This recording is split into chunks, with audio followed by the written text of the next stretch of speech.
Well, hello, Jeremy. Well, hello, Doug. How are you? I'm doing well. Finally cooling off a bit. Yeah, it was a lovely day yesterday, wasn't it? Not having to turn the air conditioning on. Wonderful.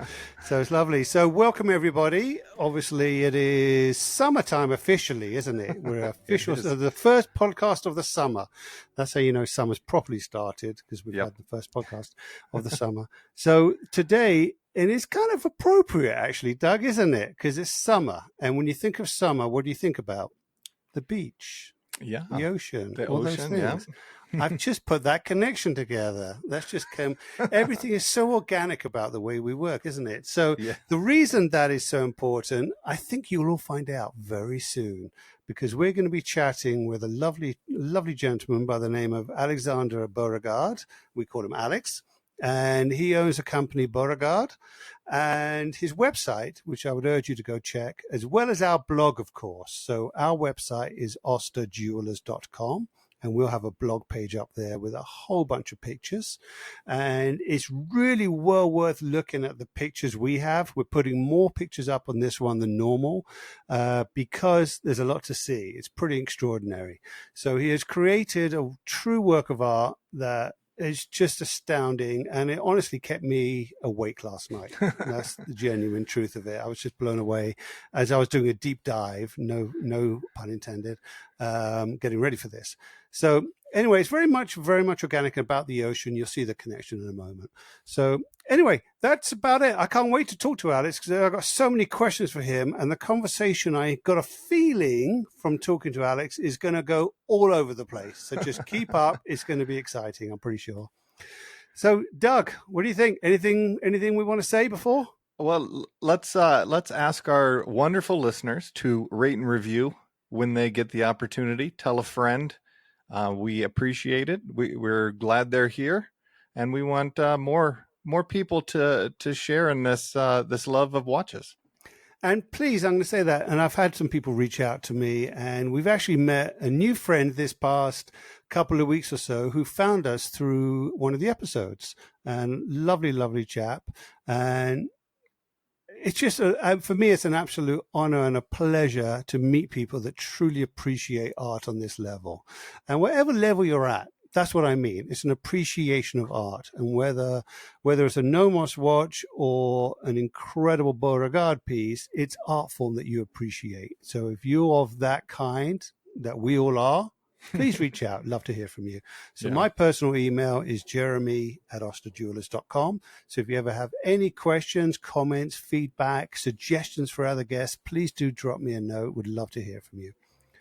All right, Doug, let's get Alex on board, shall we? Yeah, well, speaking of art, he's the perfect one to talk to. Let's get him. He is.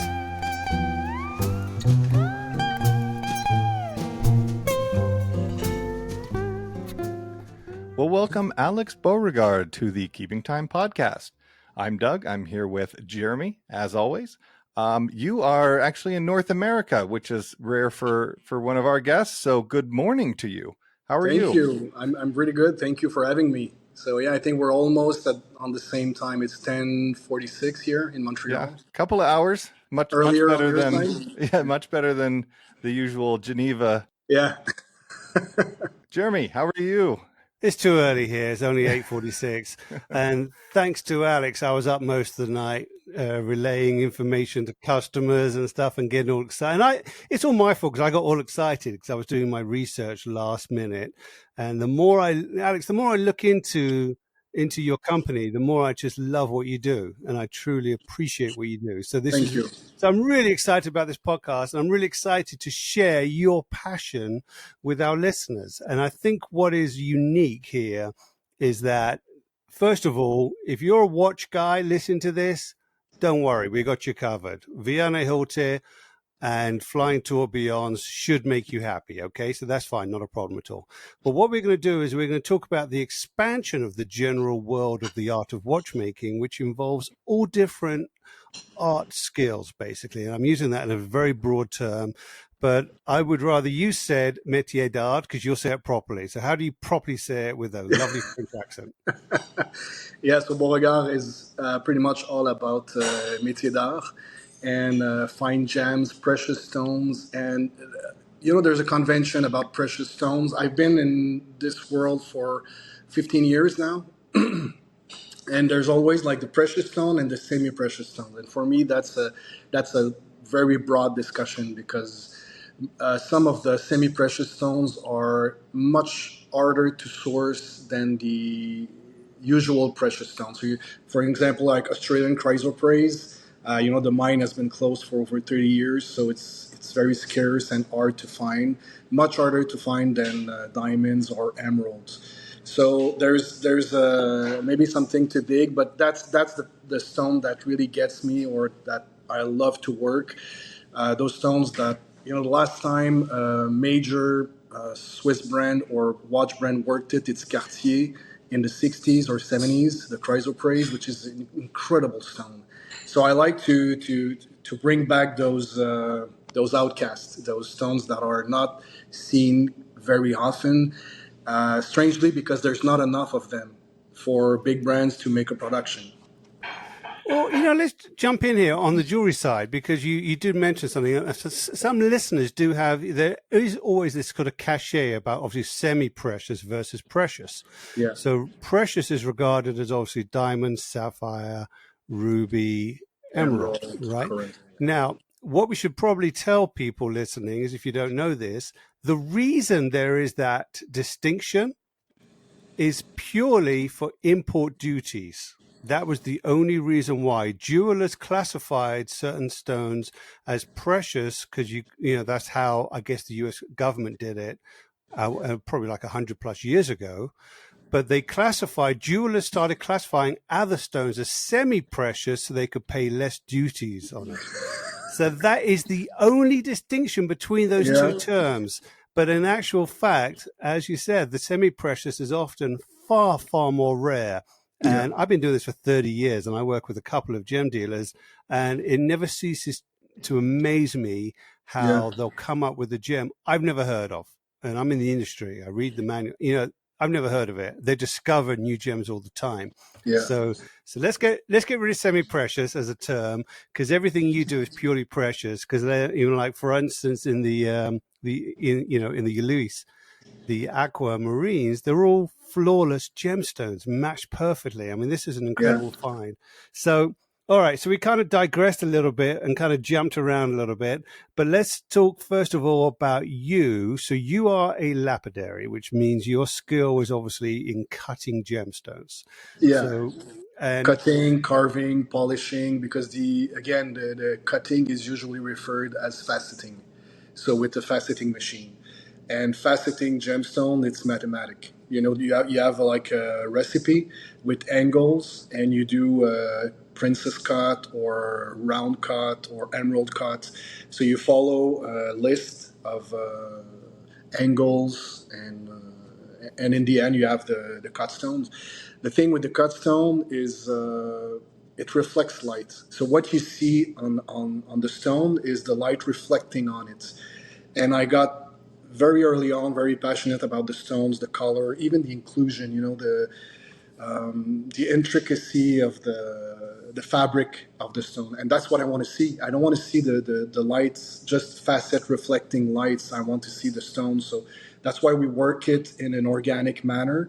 And the lights glide on the stone. And we also use mother of pearl as a backing to reflect the lights through the stone. And that way we use only natural material. Mother of pearl is in its best quality much harder to source than people would think. It got really, really hard to find flawless mother of pearl, which is what we use because the stone is transparent, and if there's any inclusion on the mother of pearl, you will see it through the stone, so it needs to be absolutely flawless.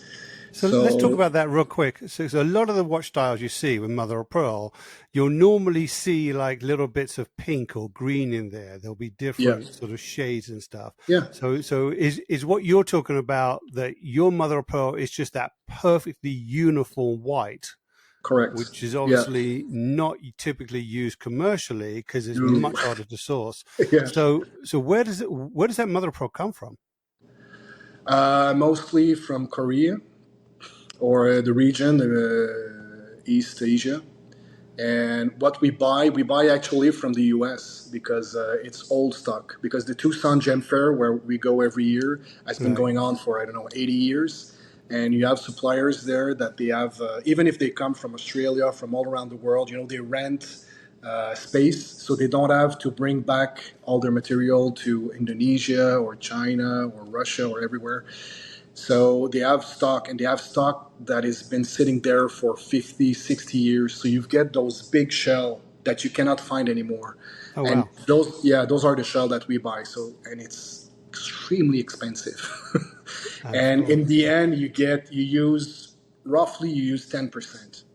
And I know it sounds absurd, but that's the truth. Even when I was told this at first by my master, the one who, my Jedi master who taught me everything in lapidary, he told me, you're going to lose 90% of what you buy.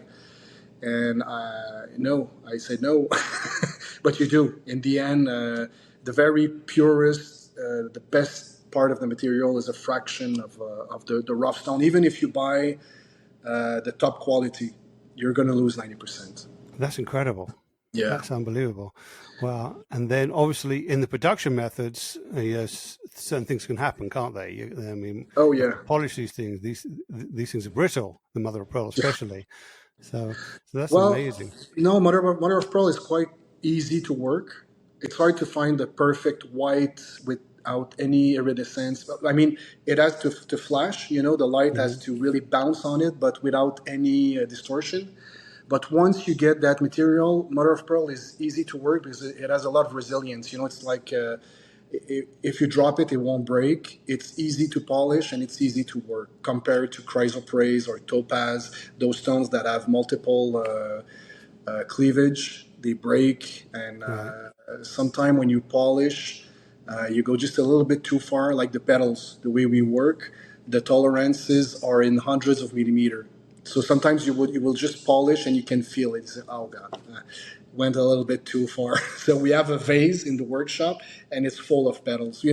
We don't have the heart to throw them out. We cannot use them, so we just keep them in a vase.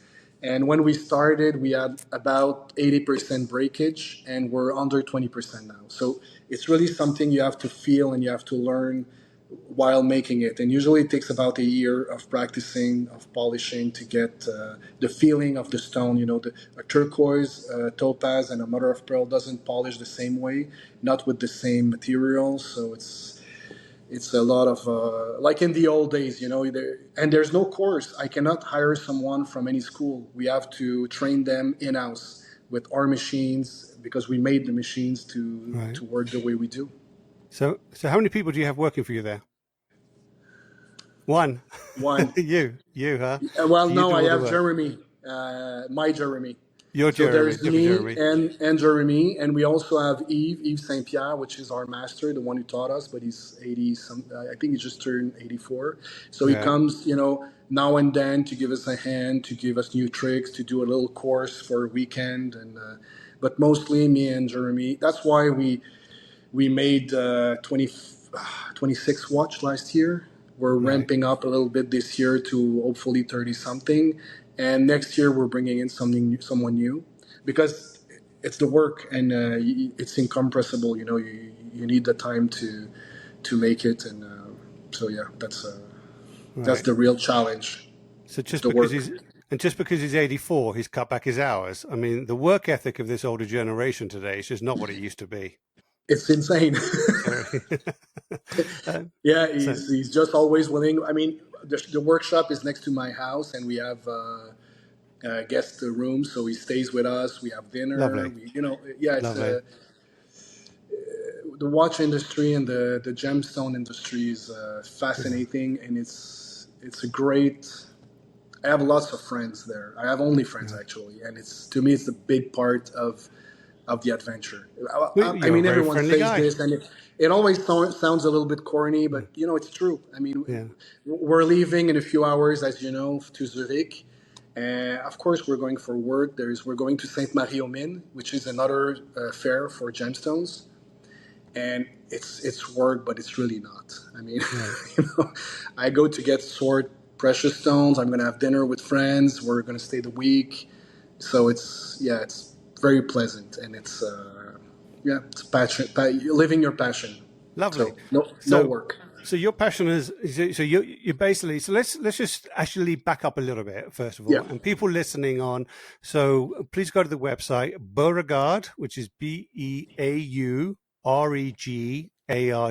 so BEAU regard Yeah. .ch, not .com. So make sure people can find you, and then on there Yeah. you can look at the jewelry as well. And I love, you got these beautiful gummy bear pendants. Those are beautiful. So it's just a lovely way of cutting stone to create something whimsical and just fun. There's very approachable jewelry. But mostly, you started this company, was it in 2018? The first launch was 2018, 2018. but the brand Beauregard in Geneva was incorporated in 2009. Okay. So, you know, when you hear that it took 8 years or 9 Yeah, years, truly well, did. it did. It did, yeah. It really Wow. did. Right. Because I So, had to learn, and that's the way I learn. I'm not good with school. It's too many people in a room. It's you know you go as fast as the slowest in the group, and I like to be hands-on, to be in the workshop. So that's why it took so long. Also, because I went to Switzerland in the workshop. I've learned to draw with solid work. I learned to polish. I've learned everything. I had to.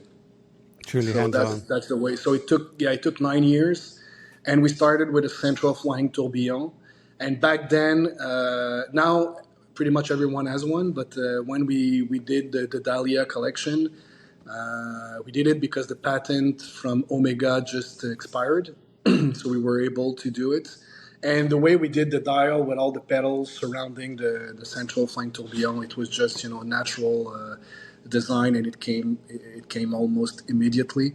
But it took years to develop the movement and the way we set the pedals, because all the pedals are set mechanically by compression, which is the reason why we need to have such a precision in the carving of the pedals. So it does set mechanically, because when you set the diamonds, you just push on the gold. You can deform the matter. The way our dials are made, it's all a pedal against another, so it's stone against stone. So you cannot push on anything. So if a stone is too big, it breaks, and if it's too small, it falls. So that's the level of craftsmanship required for our watches. That's why we make so few. So there's literally nothing holding them in other than each other. Yeah, well, you have an outer ring on the dial as a 5 degree. So you put the pedals, it has the same angle. And in the center, where we have the tourbillon, there's another ring that has 5 degree on the other side. And when we chasse this one, it locks everything into place. Got it. Okay. And I'm happy to say that in the last, it's been 5-6 years, we never had any return. So they're holding on. They're holding on. Well, of course, we did our test in-house, so we threw them, and they're good. Good. And luckily there is a crystal in front of it as well anyway, so that helps as well. But just when you look at the pictures, you can see the level of craftsmanship that has to be employed, and it's just absolutely remarkable. And it's just very, very different. You just don't see this anywhere in the world, really. And I actually find it quite fitting that at Time to Watches recently, you shared a room with another brand that we know, Taos. And I really think in that tiny little space of a room, which was probably 20 by 10, there was hundreds of years of know-how, expertise, knowledge, and true artistic, probably the finest level of artistic craftsmanship in the entire industry. And it just blew my mind when I was in that room and there were the two of you together. It's like, this is ridiculous that this much talent is in this tiny room. It was just crazy. Yeah, it was fun. It was a great week for us. Yeah, cool. It was a great show, and your room was right there at the front of the show as well. So pretty much as soon as you walk in the door, you go into there, so you get to see these incredible things. The purpose of this podcast really is for a lot of people. They'll look at these pictures, they might see a picture of it, and I think it does take a certain level of thinking beyond to appreciate how great these are as works of art. But what's astounded me is obviously I never know how any client's going to react. But when I was doing my research last night, if you like, just kind of getting my head around everything, I sent links to your website and some pictures to just 2 other clients who I thought might like this. It was just kind of random people I know. The reaction was unbelievable, absolutely unbelievable. So one of them, thankfully, is actually purchasing a piece, as we discussed at 3:30 in the morning, which is why I'm so tired. So that was very, very exciting, and he was so excited. And he is a first of all a friend who we've known now through the store for quite a while, but he's somebody who he has impeccable taste and he appreciates art form like almost no one else I know. And so to see him react that way was just extraordinary. It was really cool. So it just shows your design as well as the artistic is something that really sets you apart. So let's talk about the company. This is you, Alex Beauregard. That's your company. Yeah. So do you design every piece yourself? This is all your concept, right? Yes. Okay. Yeah, I studied in graphic design and fashion design, so I was drawing before I was talking when I was a kid, so I'm pretty good with a pencil, and I like it. I love it. So I draw everything. I do all the croquis, right? And then I've learned SolidWorks. Well, at first I learned CATIA, but CATIA is to make planes. And when I got to Switzerland, they told me, oh no, we use SolidWorks. So that's good because it's easier. So now I work with SolidWorks. So I do also all the construction because I like a lot of things. You know, my life is an adventure. So and that's a problem. I have to slow down sometimes because I'm passionate about a lot of things and I need to concentrate and focus. So I do also the construction of the watch, of the case, with the sapphire, the lugs, the way it fits on the wrist. We do prototype here in Montreal, and we make them in gold. We don't make them in plastic because I want to see how the lights reflect on the case. So we will change an angle, we will change a curvature, and I'm very into details. I mean, like pretty much everyone in this industry, and so yeah, I try to, not that I try to be hands-on on everything, but I put my name on it, and I want to make sure that I can be proud of it, and that everything is flawless. It should be perfect. And what you said about the way people react, because for me it's always strange to realize that no one knows Beauregard. Because we have 3 selections at the Grand Prix in Geneva. I'm a member of the Academy, so you have a feeling like, yeah, everyone knows us. But then I go to Doha. I knew you. We go to Bahrain. We go to.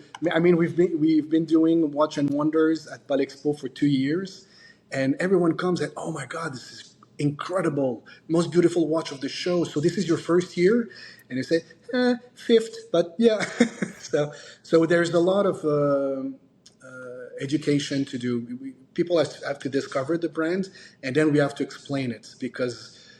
When we were in the Middle East, people thought like it was plastic or ceramic, and when they realized it's actually natural stone, then it's another conversation. And another very interesting piece of information: our first clients were all world-class jewelers. So for me, that was for me that was a very good feeling because when you have people from the industry at that level that buy your watches, then you're doing good, and then the rest will follow. But it takes time. People get to, because the design is so different, doesn't look like anything else, and I think our brain needs recognition. So you need to see the piece once, twice, 3 times, and then you get used to it, and then you get into details like you did last night, and then you dive into how it's made. And we had people from the workshop of Van Cleef and Arpels that came to us at Watch and Wonders, and asking us how it's made. That's a good feeling. Yeah, that's a really good feeling. That is. So we told them it's magic, and and so we have a big success with the other brands, and actually that's kind of a funny and sad story at the same time. That's why we pulled out of Palexpo. Because we had just too many traffic from Rolex, from Chanel, from Chopard. They have huge teams, and they would come through the week like hundreds of them, just to, because there's someone that would bring people from Rolex. So we had hundreds of people from Rolex. So it was super. It was very nice. But then we could not get in touch with the retailers, with the distribution. So that's why last year we were at Time to Watches in that beautiful room, and then we had time to sit, to talk. So it was a better environment for Beauregard. Oh, perfect. Perfect. All right. Well, let's dive straight into the watches, really, because a lot of people listening, they want to deep dive into Vianney Halter. Yeah. Okay. Oh yeah. So, but we're going to get there, everybody. I promise you. But let's talk about that watch. So first of all, so to make sure everyone's up to speed. So Alex, of course, his company makes some lovely jewelry pieces, some really fun, whimsical. But really, what put him on the map were the ladies' watches, and it was probably the finest ladies' watch. And I'm really going by memory. I think because I'm actually one of the jurors.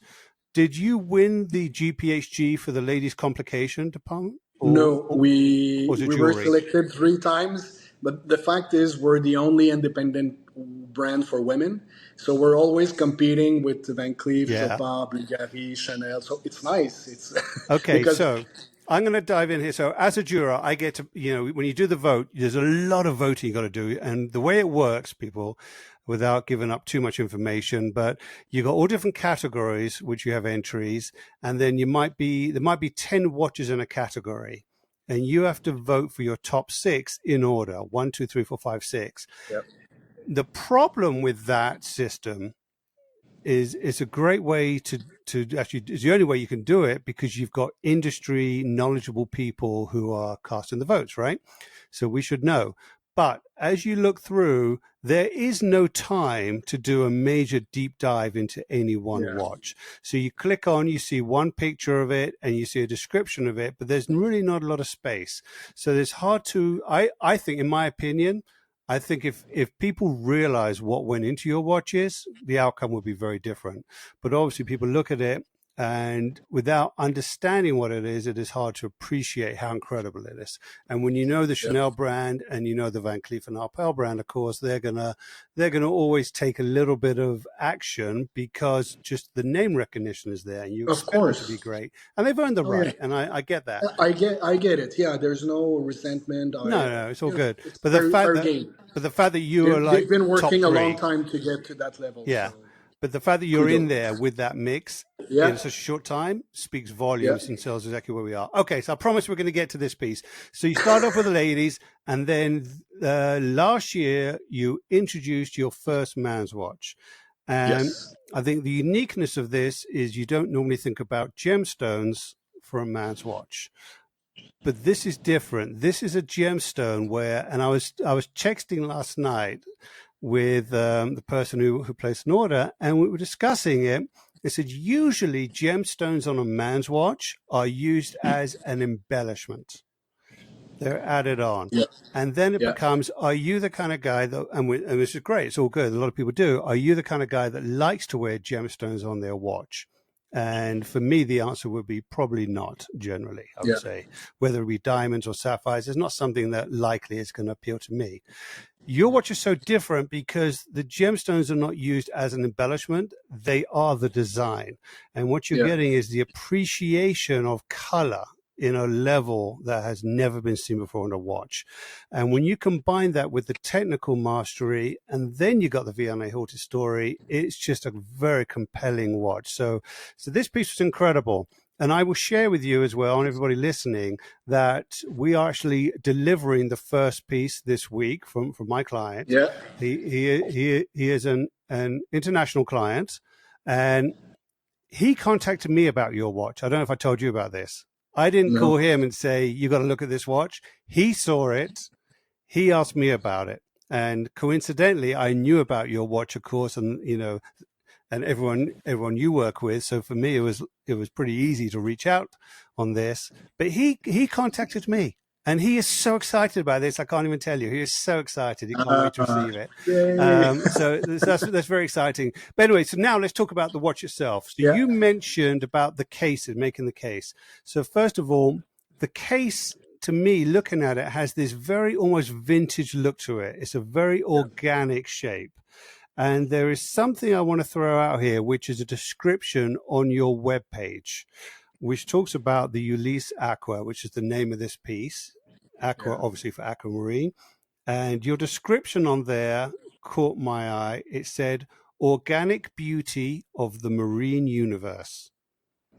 Yeah. Can you elaborate on that in terms of the design? And I think I see it, but I'm not going to be able to describe it the way you will. So if we go from the outside in on the case, if you look on the side, there's a wave. It does a little wave, and then on the bottom part also. On le fond, I don't know how you say this in English, the bottom, le fond, the ring on the bottom of the watch. Oh, okay. The case ring on the bottom, the bezel? On top, it's the bezel is on top. There's the same name for the bottom? I guess so. Yeah. Okay. So the bottom bezel, there you have lacquer, blue lacquer for, again, to reflect with the aquamarine of the dial. The dial is all made in waves also. That's where the name for the collection came, the Ulysse, because he's the best known marine, not marine, a marin. How do you call it? Like a sailor? Yes, thank you. So that's where the name of the Ulysse comes from, because Ulysse is the best known sailor, and my son's name is Ulysse also. Oh. Yeah. And so I designed a watch in that respect for the marine universe, using the aqua, all those wavy shapes. And what people don't realize at first is the dial, the gold dial is all cut by wire to a precision of 500 of a millimeter. So it's it's 1.4 millimeter thickness. So we get the color of the stone, because aquamarine, if you go under a millimeter, it becomes pretty much white. So you want to get that vivid blue. So you need that thickness, and thickness in a watch is always quite a challenge. But we've been doing it since the beginning. You know, usually the petals are 3 millimeter thick, so we know how to make this work. So that was the first challenge. And then we have to fit every piece of aqua inside that maze of gold. So it's pretty much like a stained glass, but instead of the lead, you have gold. And instead of the glass, you have aquamarine. And you have to fit every stone perfectly. So we made 11 dials before we had one good. And that's the one we're delivering to your client. So that's why we were late in deliveries, because now it's always the same process. So, we don't stress over it, because we live this for 5 collections now. So at first we break almost everything, doesn't work. We have to fix the wire cutting. We have to fix the quality of the gold. We have to change some parameter, and in the end it works. So now we made 4 dials and we have 2 goods. So we're at 50%, which is amazing. Next production, we're going to get to 70%, and the more we do it, but it takes years. There's no cutting corners. There's no fast way to do this. So that's the marine universe. And then on the movement also, Vianney was very generous with me. He gave me all the plans for the bridge, and I was able to redraw them any way I liked. So, and I did. So, so you still have those little waves, those pointy waves, and that was quite a challenge to do the finishing.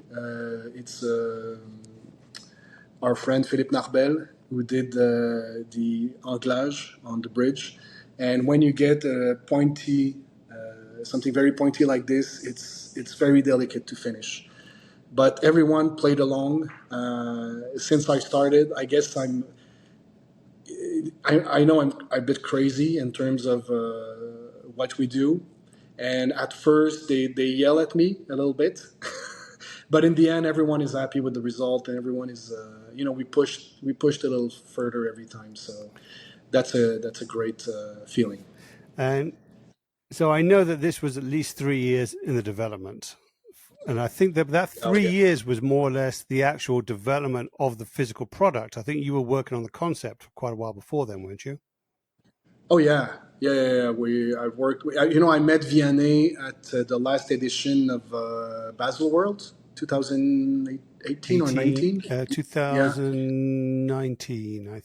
Yeah, we launched the Dahlia. So this is the first launch of our first watch, and we were at a little space. A lot of us, it was our first presence. I was with Marco from a Singer and Gauthier from Trilob, and we all started at the same time. Mm-hmm.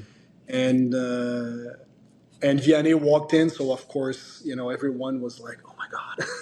And he came straight to us. He wanted to see the flying tourbillon, and I'm very candid, as you can tell. I think very. I love life, so I was very happy to see him, and I think we became friends like within 5 minutes, and then we crossed paths over the years. And last time was in Dubai, and I just asked him, can you make me a movement? I have an idea, and I would love to make it with you. And he just said yes. So, it was very natural, and that was 8 months before the launch. So this is something that doesn't happen in watchmaking in the industry. It's impossible, to make a movement in 8 months. But with Vianney, everything's possible. Yeah. He's hands-on. He's in workshop. He actually sometimes would go to a machine to make a pivot right there, right now. Just we need one, I'll make one. So he's a special kind of watchmaker. He is quite unique. I've known Vianney for, God, I think about almost 30 years. Whenever the Antiqua came out. So I've known him from day one and was amazed by him, and got to visit him at Saint Croix many, many years ago.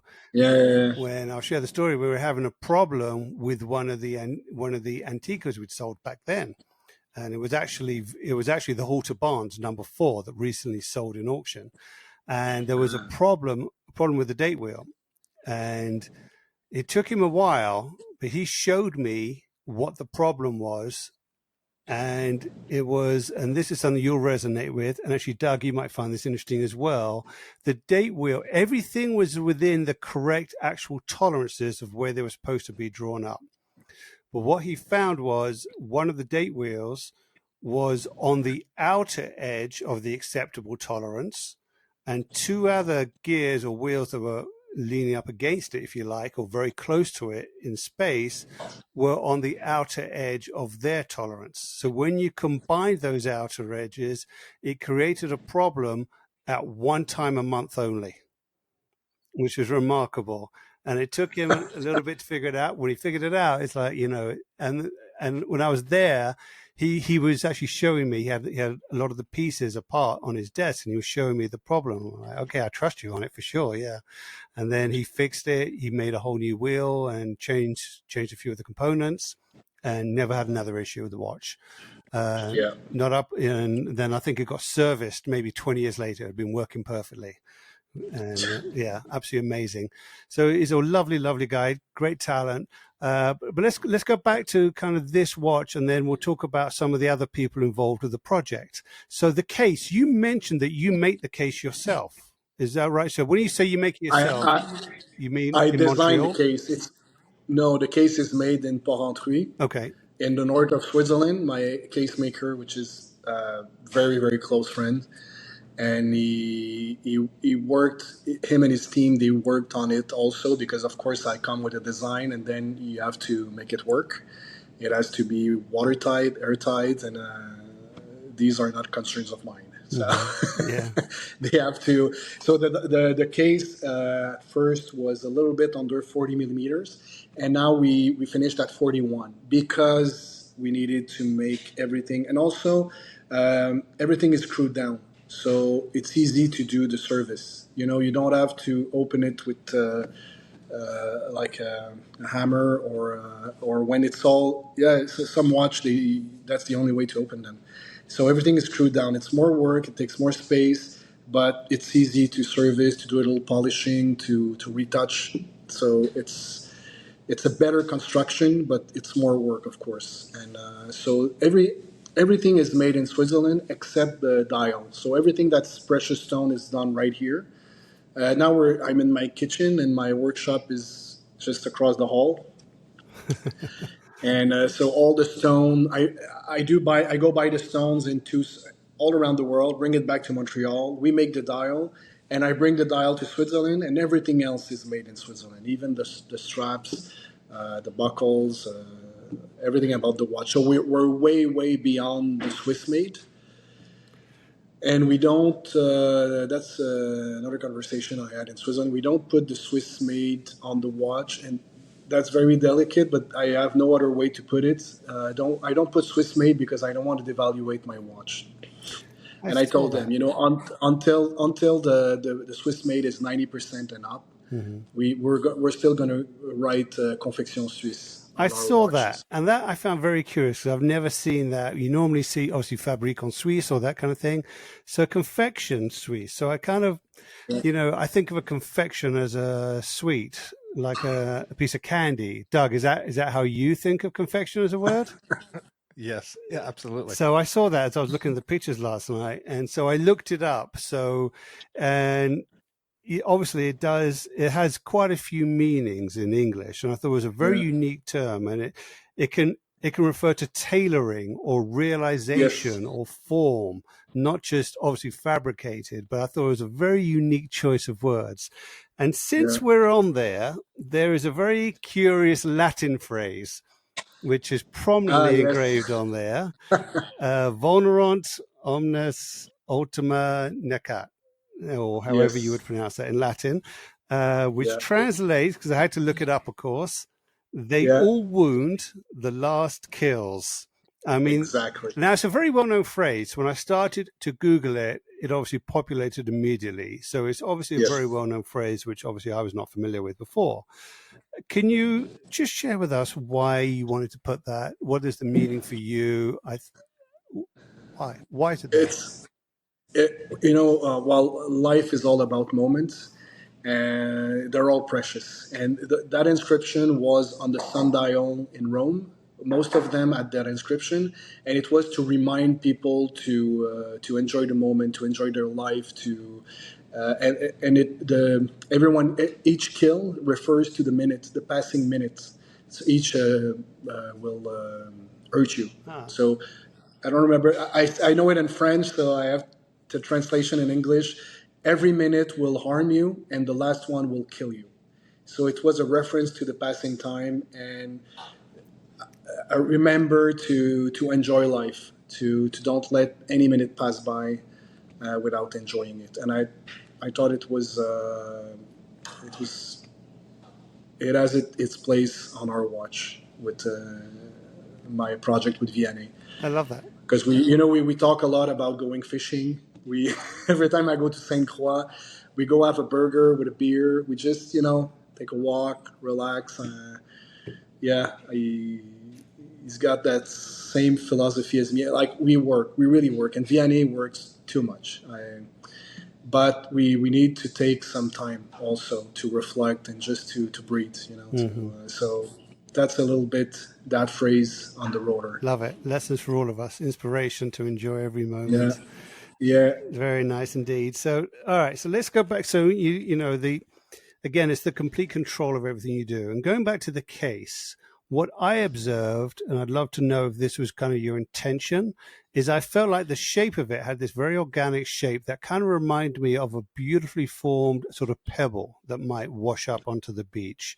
It had this lovely, lovely shape that only nature could truly create properly. Yeah. And was that the inspiration from it, or how did you decide on that soft curviness of it? Yeah, well, it started with the waves, the water movements, and then of course when it got to 41 millimeter, I wanted to make it very soft, like a galet, which is the French word for the pebble stones. Mm-hmm. And it's a shape you find in those vintage watch. And what it does is when you wear the Ulysse, and I got this even from women at Watch and Wonders where they tried it on. it feels like a 39 millimeter, but it's a 41.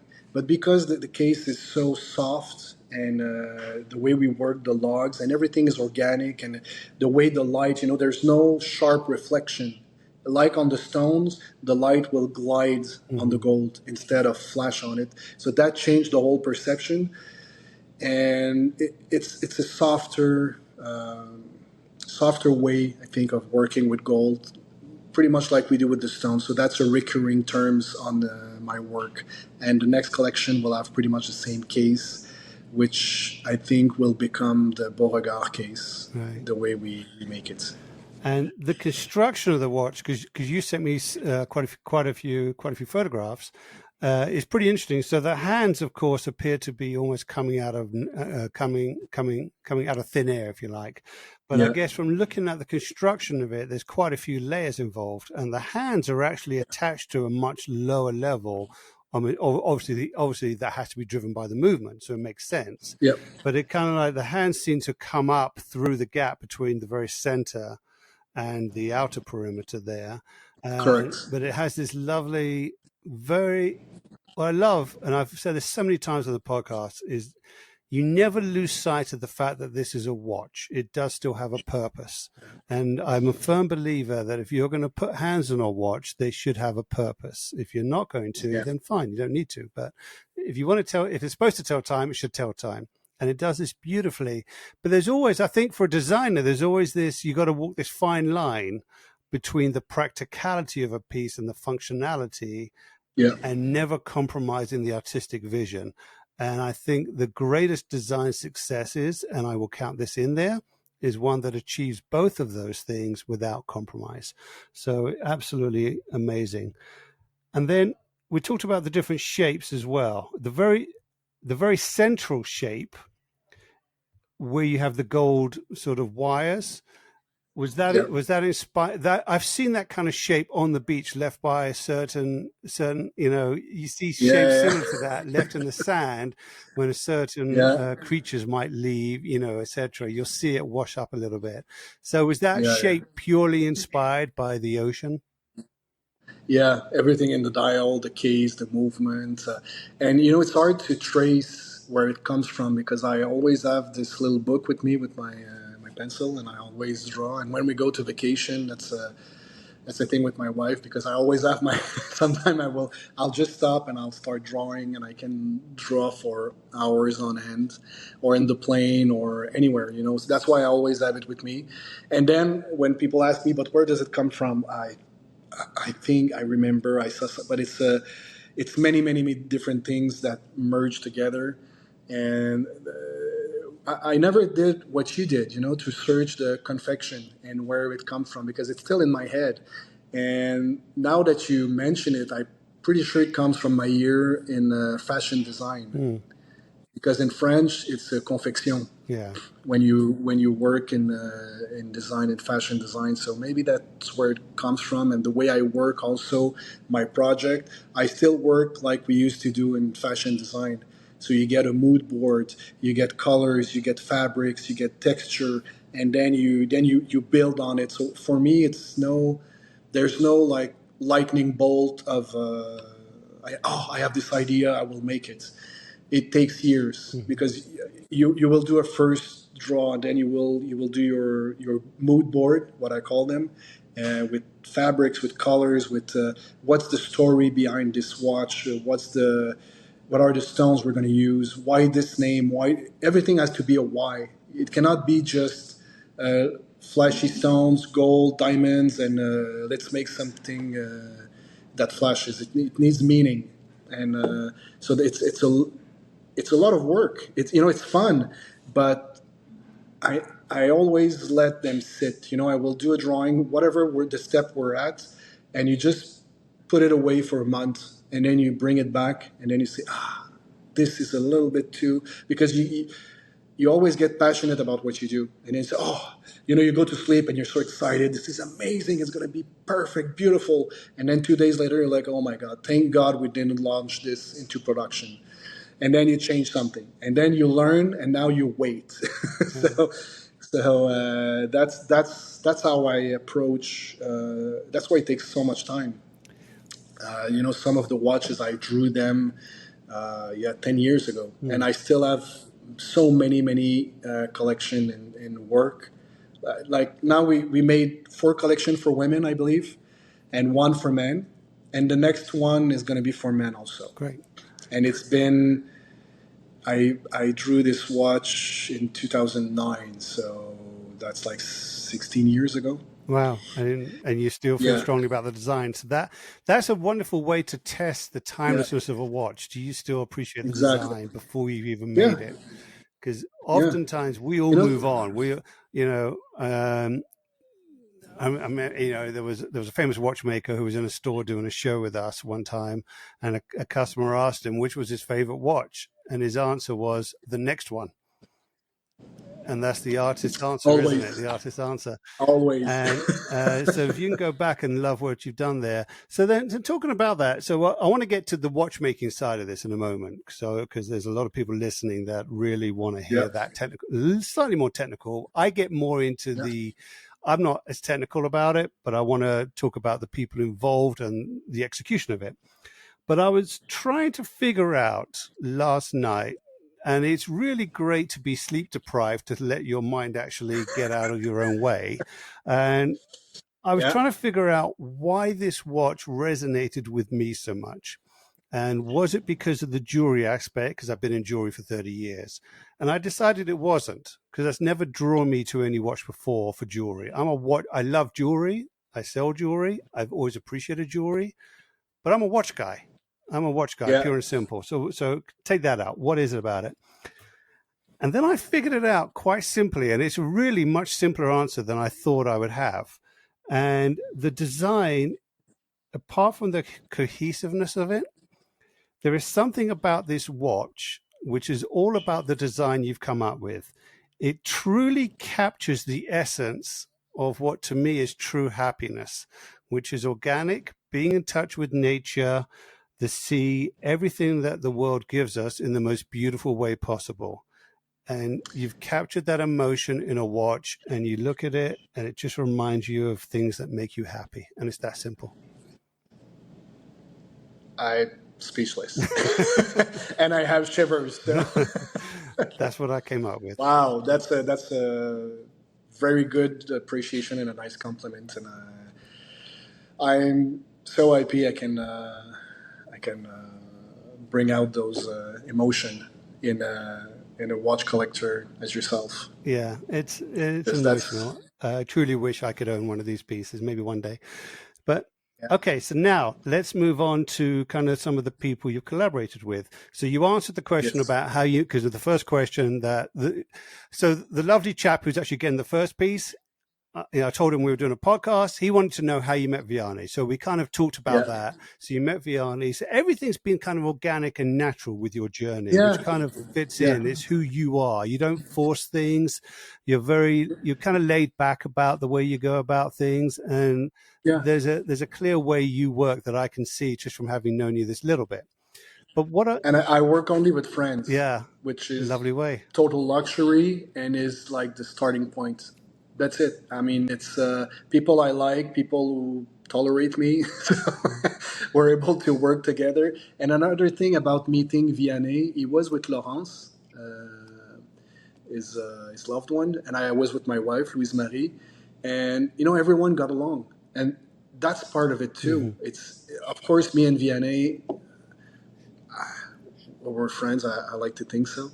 But also with Laurence and with Louise Marie. So we have dinners in Sainte Croix with also Jevad and Mercida. And so it's very organic and it's very natural. It's pretty much like family. So it's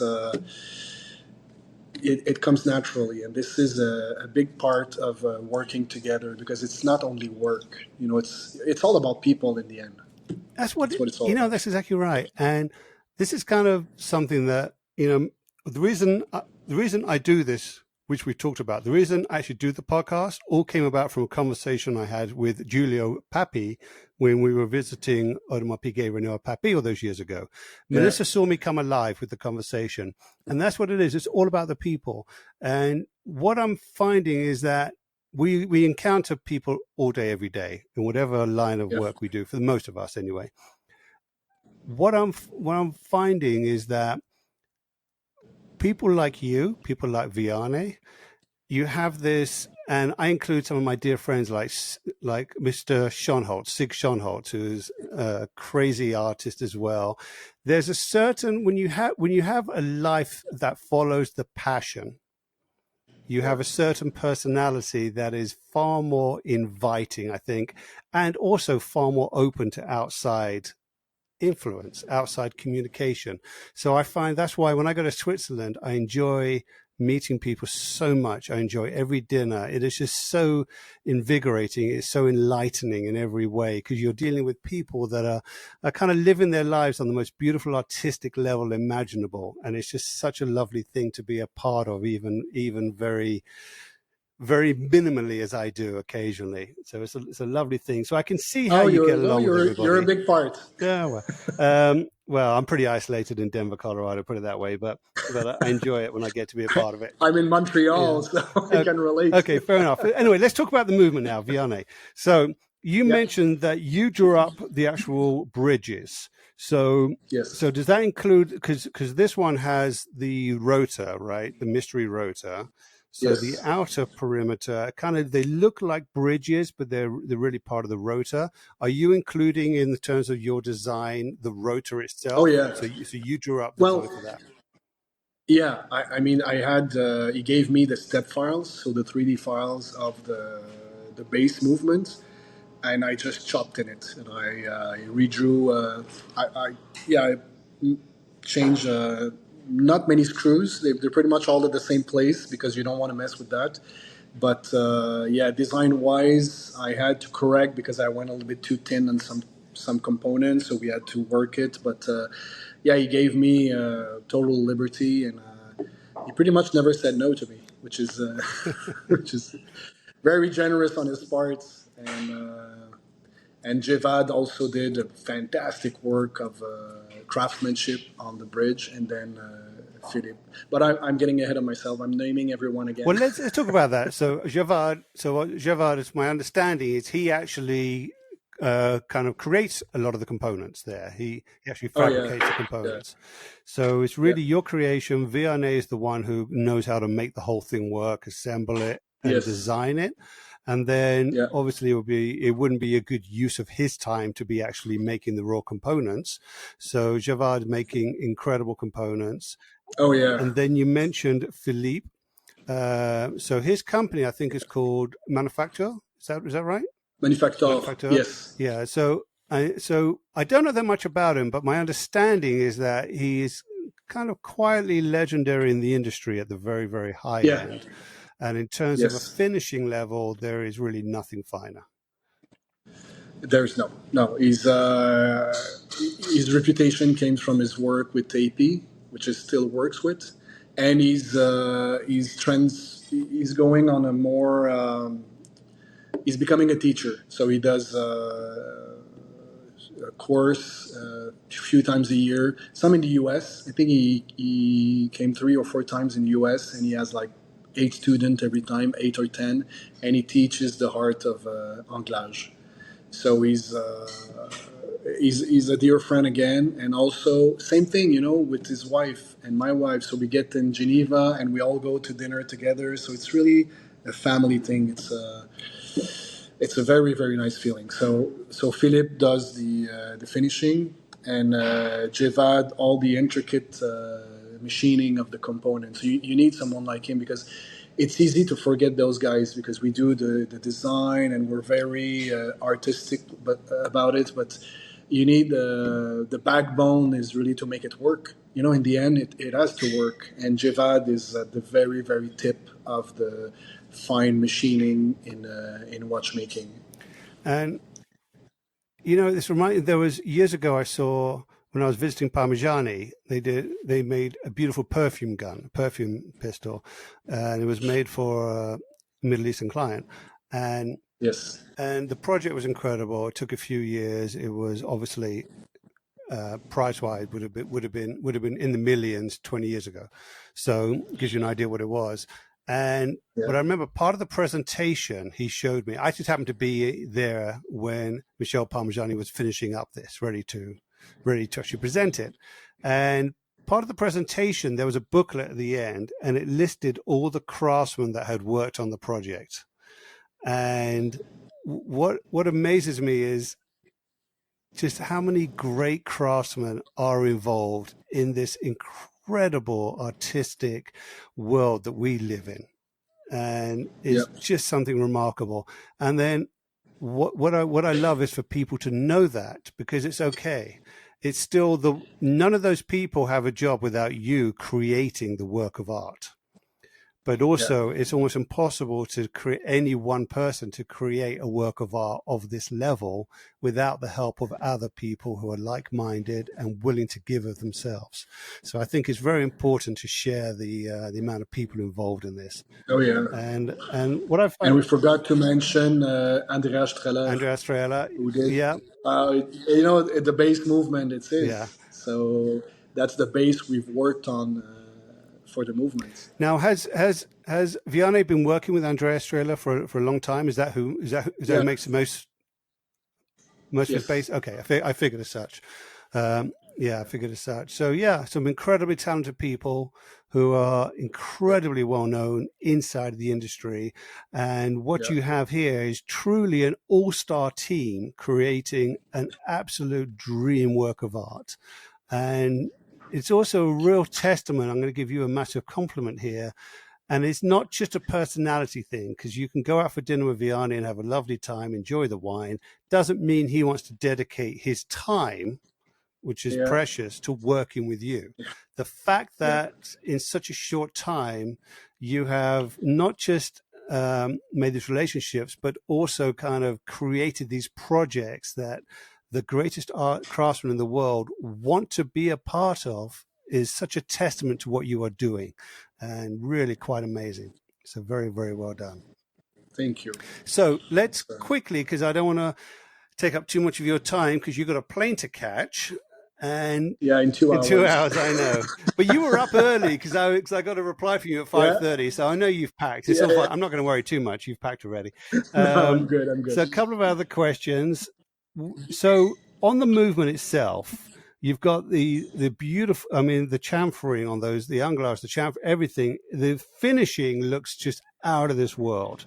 But there's another part that caught my eye, which is the kind of relief engraving in the very center, with kind of like the stars, the sun, the moon, kind of all represented in one kind of, not abstract, it's pretty clear what it is, but a beautiful rendering. Yeah. So at what point did you design that, and when did you think you needed something there? I just want to know how that came to be, that one part. Yeah.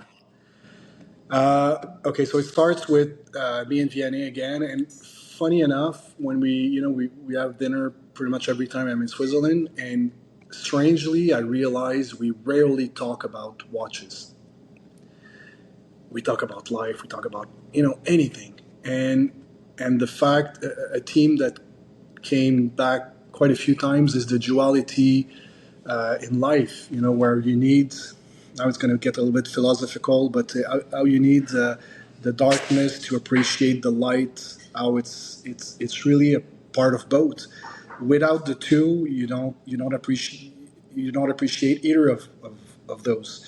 So that's why on the dial, you have on the cercle, we have both our names, Alexandre Beauregard and Vianney Halter, and there's a little sun.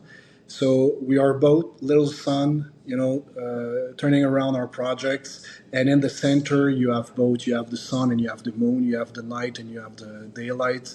That makes, again, that life is not as worthwhile, but we get to appreciate it to a very high level because we experience both of darkness and light. So it's another reminder of to appreciate every moment and to appreciate life, like the engravement in Latin on the segment. Beautiful. Well, this is a beautiful philosophical watch of artistic integrity, organic in nature, and just something that if you don't want to dive that deep into, you can just look at it and just enjoy and be happy, because that's what it is. It's a very happy watch at the end of the day. It is. Okay, so now I have an even further meaning for it. It's just kind of like the embodiment of coming through the tunnel of life and the light at the end of it.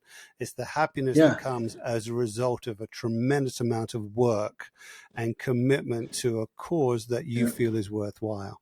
So it can represent whatever you like, everybody. You decide what it represents for you, but there's certainly plenty in there to interpret for your own personal belief.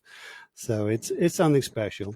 All right, but that would be a good place to leave it, but I'm not going to, because you dropped something in there before. So you mentioned there's another man's watch coming. What can you tell us? So what can I tell you? I'm working with another watchmaker friend that I cannot name yet, but I'm so excited because, like you said, the most interesting watch is always the next one, and that's a project I've been working on. Well, the truth of the matter is I made a first collection before the Dahlia, before the Tourbillon. So there's the collection I made. We made 10 of those watches, and I never launched it, which is completely insane, even for me, because I've been working on it for years. We had the movement. We developed the movement. I made the dial and precious stones. I made everything, and I had 10 actual watches with me. And I was not totally happy with it. But it's 9 years, well, yeah, pretty much 8 years of my life. It's a lot of investment on our part.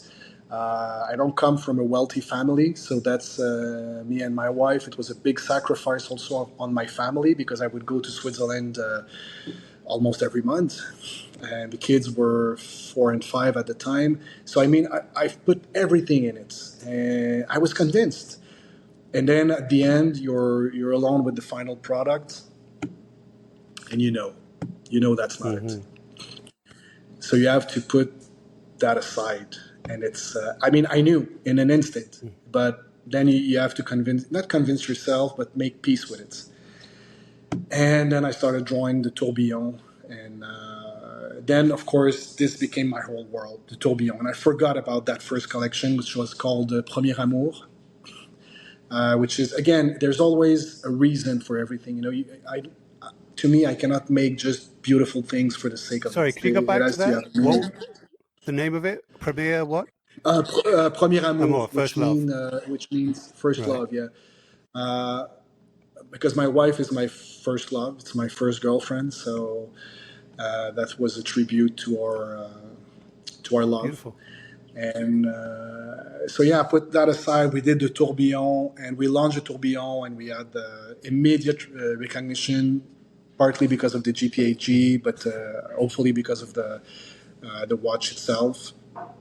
And we started doing fairs. So we were invited pretty much everywhere. And I would go with my son, who was, when we launched back then, he was 13, I think. So he would dress up with a little tie, white shirt, nice. And he would come with me to Dubai, to Bahrain, to everywhere. And we would present the Dahlia. And after that, the Lily and the Lily Bouton. But I would wear the Premier Amour because it was a men's watch. And that's the only men's watch that I had. So I would wear that watch with a dial in black Australian opal. And every time I would present to men, I would hold the watch like this, wearing my Premier Amour, and all the men would go like this, because they wanted to see what I was wearing. So I stopped wearing it, because in the end, that's all we would talk about. And the last time I did Watch and Wonders at Paul Expo, the 2 last year, then I got people went crazy for it, and they said, okay, I want to order one. So I could have sold 100 of them, and I told them I need to redesign it because I'm not happy with it. The concept, the idea behind it, it's perfect. I love it. But aesthetic, I evolved in 9 years, and now I think I have. There's the Beauregard design. There's something that people will see and they know it's me. Like the Jamie Bears. The Jamie Bears, I created another company completely because I didn't want to interfere with the watch. And clients in Dubai would see the Jamie Bears, take a snapshot, a quick shot of a quick photo on their phone and send it to me and tell me, oh, I saw this and made me think of you. Funny. And it is me. Yeah. Yeah. So I said, okay. So now we decided lately, a few months ago, to put it inside Beauregard. So now the Jamie Bears are officially Beauregard. Cool. So I needed to make the Premier Amour a Beauregard watch, right? With the aesthetic of that I have now. So I've been working on this for 3 years almost to bring back the Premier Amour from what it was and to incorporate it in the Beauregard universe and where I'm right now in terms of aesthetic and craftsmanship. So there's a lot of, even on the movement, there's going to be things that we are doing that are going to be first in the world in history. I can't wait to see it. My God! So if you're excited about it, then you know it's going to be good. If you're willing to shelve 8 years of your life because you're not happy enough with it, then that's the artist mentality that creates perfection. And I mean, there really is real true perfection, because as soon as you create something, you can always look back on it. But I think that what you've created, the Ulysse Aqua, is pretty much as close to perfection. If I was going to nitpick anything, and I always do, and study it, I wouldn't be able to find anything. There's nothing I would change. I mean, it's just beautiful. Wow. So that just sounds so exciting for what you're doing. So you're saying it is a very well-known watchmaker. Now, did you meet this watchmaker before you met Vianney, or through Vianney? Is you no relation? No, unrelated. Unrelated. Okay. We met at a fair in I believe it was in Dubai. And again, he's when you're going to know his name, you're going to go, yes. I'm going to have to try and guess it, but I'm not going to do it. I'm not going to put you on the spot here. I'm just trying to ask some questions to get my mind moving on it. But I'm going to hound you. I'll tell you. Okay, that sounds good. All right. So talking about the Ulysse, obviously that was a very successful launch for you. And I believe we still have one piece reserved with you, don't we? So, and I think the collection is pretty much sold out, but I think we still have one piece available now. So if anybody listening is interested, please reach out to me fairly quickly. And I'd love to talk to you even more about it, but I don't think you're going to get more from me than you can get from listening to this with Alex. So your info has been amazing.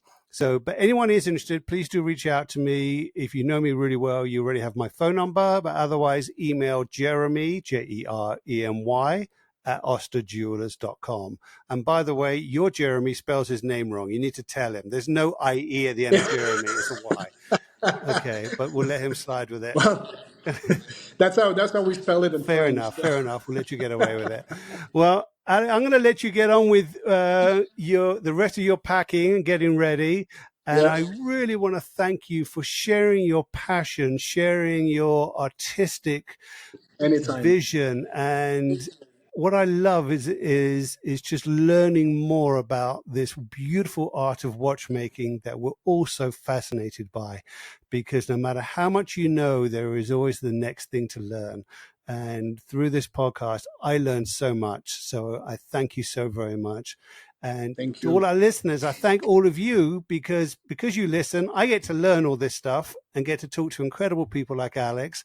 And I love hearing the feedback from everybody. So please do drop me a line. It is really, really fun, and I enjoy this very much.